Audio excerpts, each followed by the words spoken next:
like to welcome everyone to the township meeting. Could I ask everyone to rise, please, for pledge of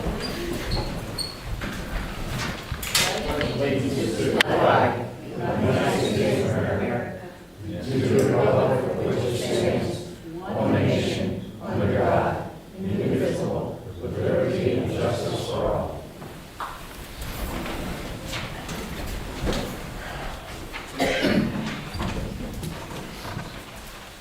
All right, tonight's meeting, can everyone hear me okay? Yep. Tonight's meeting, we have John attending on Zoom. First off, we'll start by saying that Scott is in the back recording the meeting. As always, thank you, Scott.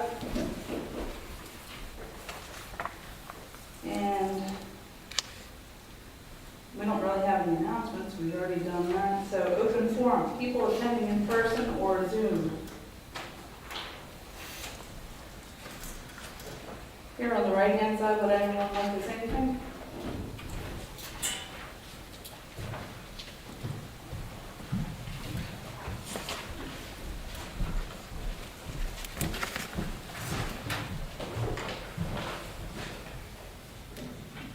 Good evening. Debbie Owen, 256, Dover Drive. I am here again asking for the Honeybrook Township Supervisor's Rules of Conduct for public meetings to be read before this meeting gets started. And just as importantly, that the rules are enforced. We are so far past warnings and giving passes. It is time for a productive, controlled, and stay on topic meeting, please. John, since mostly you're up front and the questions are directed to you, I'm going to ask you to please consider this scenario. Your wife is sitting to your right, your son to your left, and someone else in your chair.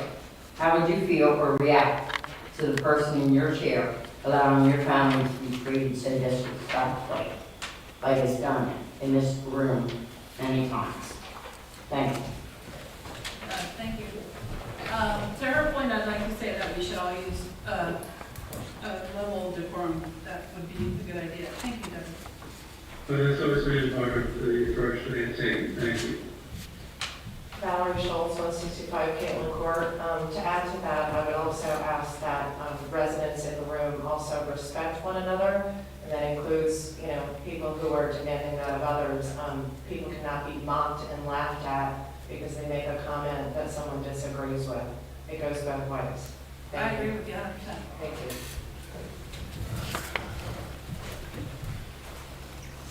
Does anyone else over here on the right-hand side have anything they'd like to say? On the left-hand side? Okay, John? Okay, I don't need no further comment. thank you. And Michelle's on the destroying, so she'll ask if Michelle had any comment on today's agenda. Okay, there I can see it now.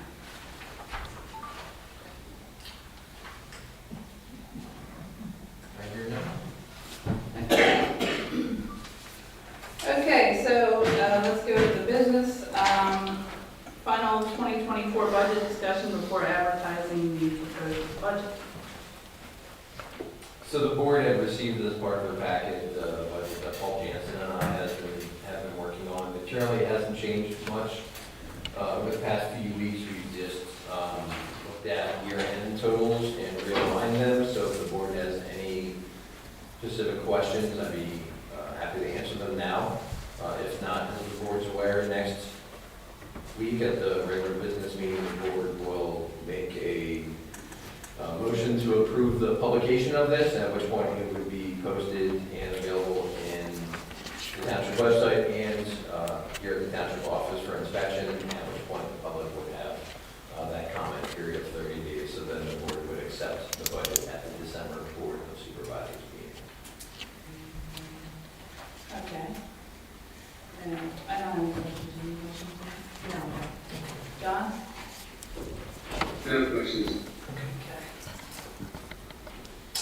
The next line item there with that budget is talking about the Brandywine Valley SPCA, who is the agency that the township contracts to provide animal protective services with the township. They have done so for many years. Our contract is coming up. Actually, all municipalities' contracts are coming up at the end of the year. There's a substantial increase.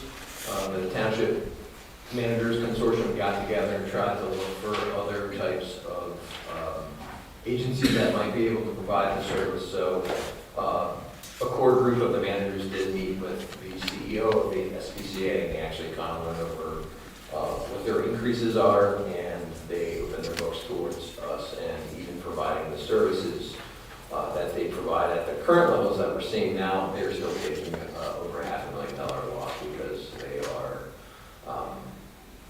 their mission is to provide services back to the municipalities. So the 5-year agreement is going up. The base contract is going to be a $2,000 fee, and the annual protective services fee we pay up front, $3,600 a year. So it's going to bring the total to $5,600 a year. And then they kind of firmed up the calculation rates per animal that they acquire and house for us. For each dog will be $400, and each cat will be $200. And they used to give us multiple types of bills depending on what services, and now they're all just lumped into one large service. We believe our bills are still going to be about $12,000 a year, which is what we've been paying over the last handful of years. So you'll see that at the next board meeting next week, authorizing the township manager to sign that contract, the 5-year contract again. The last thing about the budget is Technicon's fee schedule. It is not changed from this year, so there's going to be no change in costs that the township pays to utilize Technicon for their services. And that's all I have about the budget. Okay, thank you. Okay, other business, I don't believe we have any other business. You just have a review of next week's. Oh, I'm sorry, I skipped the agenda, I didn't do that. Review the next week's Board of Supervisors regular agenda. So I'd be happy to quickly go over it if you'd like. It's a pretty trimmed down agenda. We have our normal consent agenda that we do every month. Department reports, we've added a Hunterbrook Community Library. We're going to try to get one of their executive or board of trustees to show up every month and kind of give us a little bit of insight into what's been going on through the library. New business, approve the bills, which is normal. Number 2 is what we talked about before signing resolution 14-2023. That's also authorizing the transfer of $120,000 from the general fund to the EMS fund. As the board's aware, that has been a line item for the last 2 years that came out of the ARPA funds. Since the EMS has not elected to utilize those funds every single year, we have to reallocate it into the line item of the general fund. By moving it over into the EMS fund, it just goes into their fund balance, so when they need to pull from it, it'll be much easier just to do a transfer from a line item, and then once it's there, it's their money. Number 3 is the disposition of certain records. As the board is aware, we've been going through the process of digitizing our files. Every single time the township has those files scanned, we have to give them authorization to shred the actual physical copies. We have done this once already, so this is just for the 50 additional boxes that they have pulled. They're going to do 2 more pulls, which should be completed by the end of the year, so we'll have to do 2 more resolutions each time authorizing the destruction of the physical documents. Number 4, we just spoke about authorizing the draft budget for public review. It's the 30-day public comment period as required by law before the Board of Supervisors may vote. Number 5 is the authorization to enter into the 5-year agreement with the Brandywine SPCA that we just spoke about. Number 6 is to authorize a resolution for me to sign for an Act 537 plan revision for the Twin County Business Park. This is just required for the planning module. It has been reviewed by the Planning Commission, the Chester County Planning Commission, Chester County Historical District, and Township Engineers. Once the resolution is signed, that module will be submitted to the EPA Department of Environmental Protection for review. Number 7 It is a request of a waiver from the Code of Ordinances. The Northwestern Chester County Municipal Authority is going to be doing a stormwater project. Projects of this type typically require an escrow of financial security. Since it's another governmental agency, we typically waive that because we believe they are going to do the project. So that's what that is. And finally, the last one is to approve the final release of funds for Village Green Phase 2 in the total amount of $527.06. We still are holding escrows for Phase 1 and Phase 3. And just for the board's information, we are doing the annual security increase to require the contingency amounts to be held for Phase 1 and 3, and that's a 10% increase in the securities. And that is the totality of what is on the new business for the agenda next week. Happy to answer any of the board's questions. A question on item 8 for Village Green. So it sounds like we still have some work ahead of some inspections. When do we plan to have a final inspection?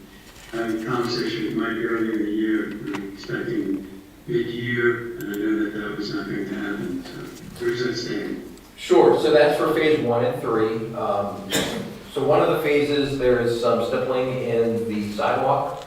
So we are requiring them to take some core samples and send that out for some engineering studies. So that's going to push off that final inspection. I don't know what that report will show. It might show that the concrete's fine. It might show that they need to replace it. So depending on what we see from those reports, it is going to potentially push that back until next year if they have to pour concrete getting late in the year. They're looking at doing that basin conversion in Phase 3.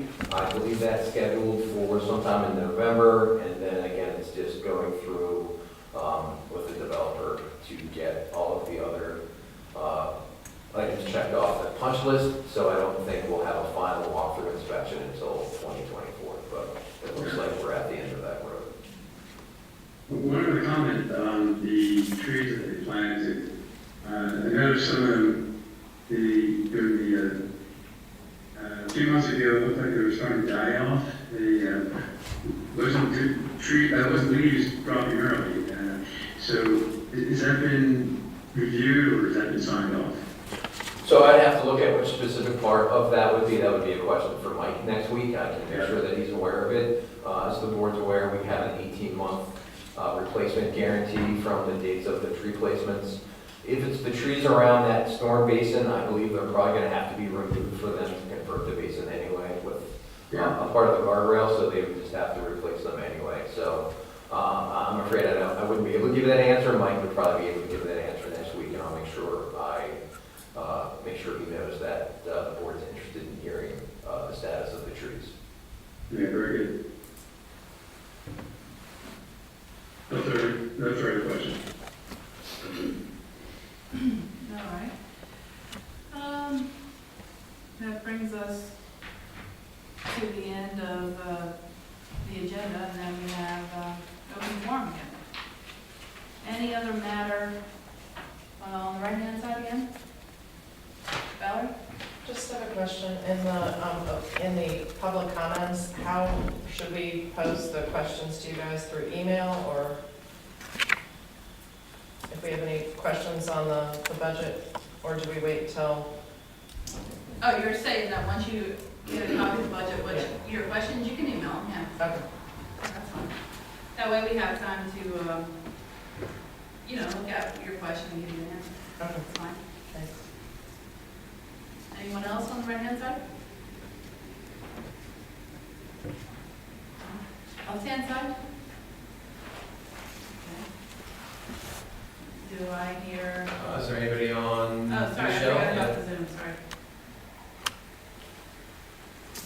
Michelle, do you have any questions?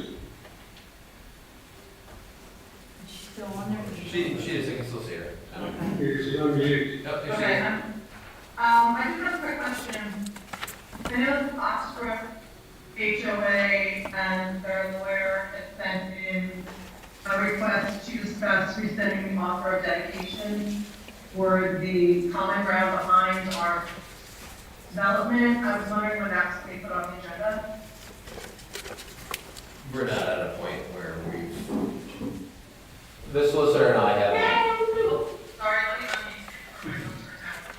the solicitor and I haven't formulated enough information to give back to the board yet, so that's to be determined. Okay.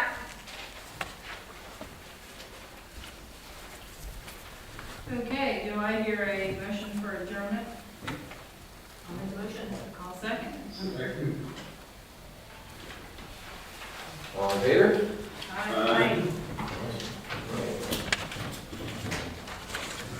Good evening. Yes, thanks for coming out. Thanks for having me.